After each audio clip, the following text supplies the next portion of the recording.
And welcome back. Now, on Friday, we asked you what you wanted to see Simon cook in the kitchen, and we gave you 4 options. With 38% of the vote, you chose chicken korma. So your wish is Simon's command. They did, yeah. Sir. I was kind of surprised they went for the chicken korma, but I suppose the people are looking for, you know, family-friendly one-pot wonders, and this is one of those. And it's also a great way to introduce kids to the whole notion of curries. As you know, I don't like spicy food. I don't like hot curries. So the korma kind of sits at the mildest end of the curry range of dishes, so it's not too hot. Now you can, if you like your heat, temper it to big up the heat a bit, because I know you like your spice. So to start, we're going to use 3 large red onions, slice them and get them into some rapeseed oil. Now, most good Indian curries will start with red onions, and I put these on 15 minutes ago because I wanted to show you what you want to get them to. Okay.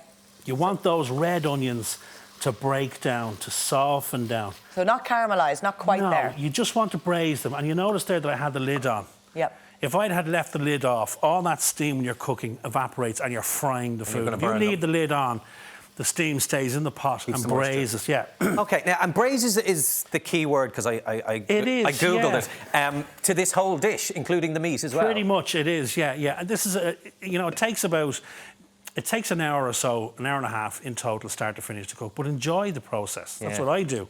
Now, I'll run through it quickly, because obviously we're in TV land, but I wanted to show you what you want to get those onions to. You can see they're lovely and soft. That's the base for the dish. So into that, then, we're going to add a chilli. Now, you can add 2 chilies, 3 chilies. You can leave the seeds in, whatever you like. I'm a bit of a wuss, as you know, so I go with, and I have in the recipe, just 1 green chilli. Yeah, I'd be even less than that. I'm more of a wuss than you. Yeah, I've taken the seeds out. So it's just to give a background heat. And at this point, Simon, is it a good time, maybe when you put in the onions, to put in any other veg that you might fancy throwing in? Yeah, you know, when we get to later in the dish, you can absolutely... This can stand as a vegetarian dish.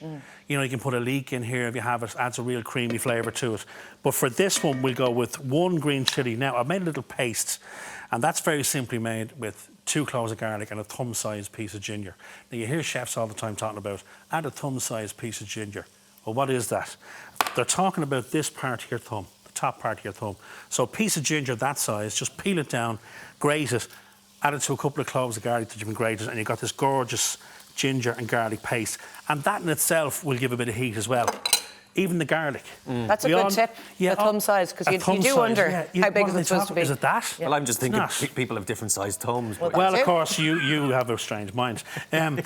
So the ginger and the garlic, we know the ginger will give us a bit of heat, but so will the garlic. Garlic has a little background hint of heat. And how do we not burn it then? Do you have it on a moderate heat then? I have it on a low heat. I have it on a medium to low heat. And we're just, again, in real time, every time you add an ingredient here, give it 5 minutes. Let everyone get to know each other in the pot. So cook the chilli in with the onions for 5 minutes, then add your paste. You know what I mean? A party, are they? Yeah, we're not just jumping in. No speed dating here in the dish, lads. No. So on top of that, then, one of the things that makes this a vegetarian korma, you can just leave out the chicken, is because we're adding some body. So these are green lentils. These aren't the overnight soak ones. These are the ones you buy straight off the shelf in the supermarket. I'm adding about 4 or 5 small little handfuls of lentils in there. This is going to give... We hear the chefs on the show all the time talking about textures. They love going for different textures on the dish. So this is going to...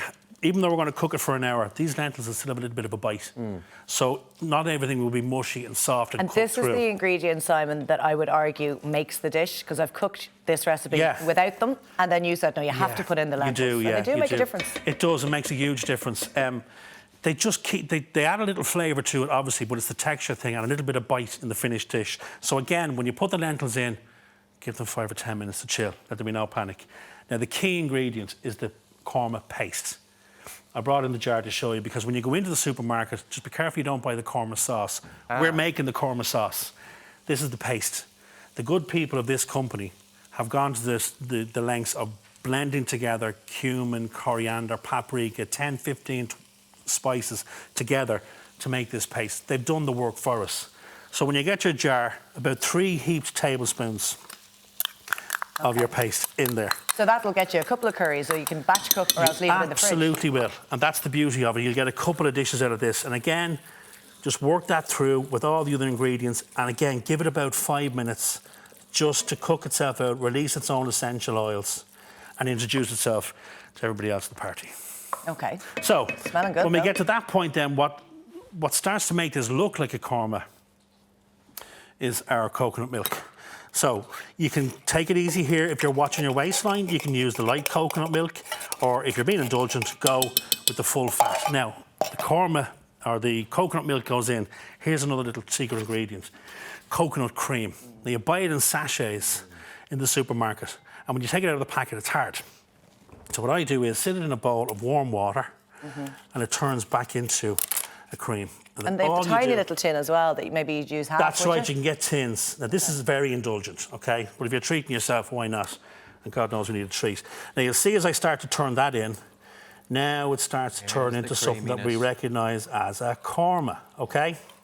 It looks beautiful. We can smell it too. Incredible. And that basically is your korma sauce. Now at this point then, you decide what kind of korma you're going to have. What protein are you going to add? You're going to add chicken. You could use fish. I've used this with monkfish, cut into little bite-sized pieces in there, 15 minutes. Beautiful. Nice. I'm going to use chicken, but this is where your vegetarian korma sits. You can add in some courgettes.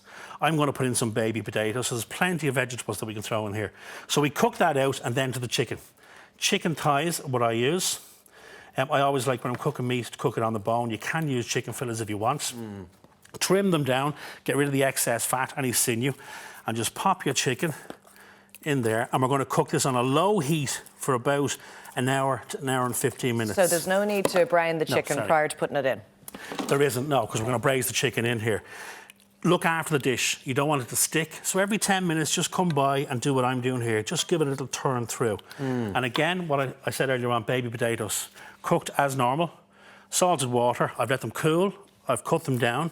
Add them in. Are they going in at this stage in real time? They go in with about 10 minutes to go in the cooking, because all you really want to do is heat them through. Yeah. And that is the korma in its entirety. So we let that sit on a medium to low heat for about an hour to an hour and 15 minutes, and we end up with this bad boy here. So you see the colour has changed. Now it's very recognisable as a korma. As a side dish, we're going to do a beautiful lemon and saffron rice. Sounds very fancy, very simple. I know we're killed for time. Rule of thumb, you're cooking rice. Grab a cup from your press. Can be a teacup or a mug, doesn't matter. Fill it with rice, and then pop it into your pan, and 2 cups of water. So 1 cup of rice, 2 cups of water. Cut a lemon in half, drop it into the rice when you're starting the cooking. So you don't squeeze the lemons, throw the whole thing in? Just leave it in there, and then a couple of strands of this beautiful saffron. And we end up after 12 minutes with this. Now we recognise that from our Indian takeaways. That's that gorgeous colour that we get. That's really impressive. And it's saffron, and it's perfectly cooked, the rice. Look, nice and perfectly cooked. And do you want to squeeze the lemon in then, or no? Yeah, exactly. That's exactly what I'm going to do. Okay. So rather than throwing the lemon out, what you do is you fish it out and hold it up facing upwards, and just give it a little squeeze, and all of that lemon juice will go into our beautiful rice. Fab, Simon, we're done for time, but as you've demonstrated... Don't you worry, I'll dish. It's fairly low maintenance. Yeah, it's very simple, it's family friendly, the kids will like it. I can atone to that because my boys eat them. So I'm going to serve it out, and you can have a look at it when we come back after the break. Look at it. Thanks, Will. You can look at it, yeah. You're not allowed to eat it. Full details. You can get all the recipe details up on our website, or call into Simon's gaff, and he'll leave a portion on the doorstep. Yeah, just don't come with the one time though, if you wouldn't mind. Thanks, Si. Up next, though, we're going to be answering your COVID-19 related consumer queries, so don't go away.